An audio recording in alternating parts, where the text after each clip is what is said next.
Episode 19, Menjauh Demi Cinta. Sejak kejadian foto itu tersebar, sesuatu pada diri Racha berubah. Bukan berubah pelan, tapi berubah drastis. Pagi itu Kevin sudah menunggu di depan rumah seperti biasa.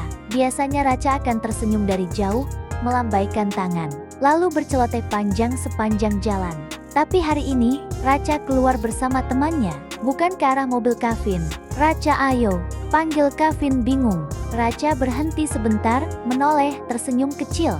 "Kamu duluan saja, Vin, hari ini aku ikut mobil Dina." Kevin mengernyit. "Kenapa? Aku kan sudah."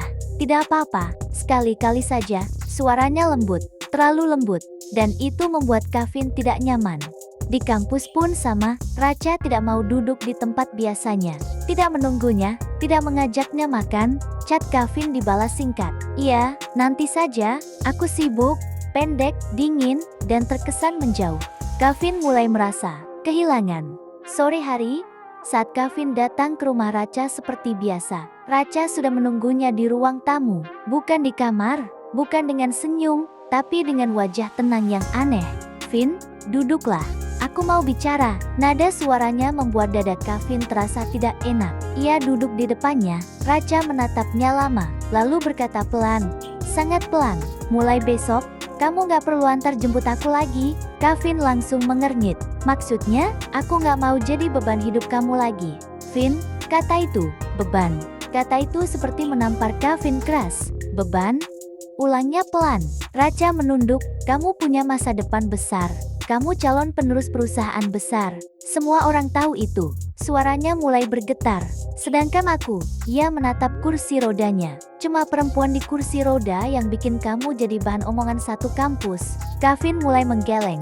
"Ca, dengar. Tolong dengarkan aku dulu," potong Racha. Untuk pertama kalinya ia bicara setinggi itu pada Kevin.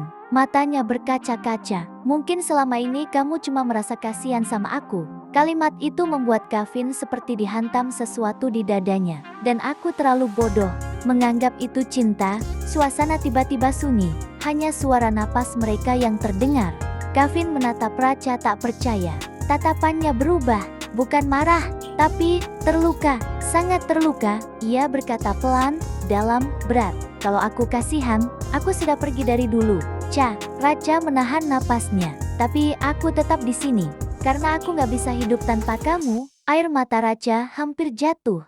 Tapi ia menahannya. Ia harus menyakiti Kevin hari ini, agar Kevin bisa pergi, agar Kevin punya masa depan tanpa dirinya. Racha memalingkan wajah, lalu berkata pelan, "Mulai hari ini, kita jaga jarak ya, Vin." Kalimat itu seperti memutus sesuatu di antara mereka. Kevin berdiri perlahan, menatap Racha lama, sangat lama, seolah berharap Racha menarik ucapannya. Tapi Racha hanya menunduk, diam. Akhirnya, untuk pertama kalinya sejak bertahun-tahun, Kevin pergi dari rumah Racha tanpa menoleh. Pintu tertutup, dan saat itu juga, Racha langsung menangis, menutup mulutnya agar tangisnya tak terdengar. Air mata jatuh deras. "Maafkan aku, Vin, aku terlalu mencintaimu, sampai harus melepaskanmu, agar kamu mendapatkan kebahagiaan yang sempurna." Bisiknya lirih disertai tangis. Bersambung.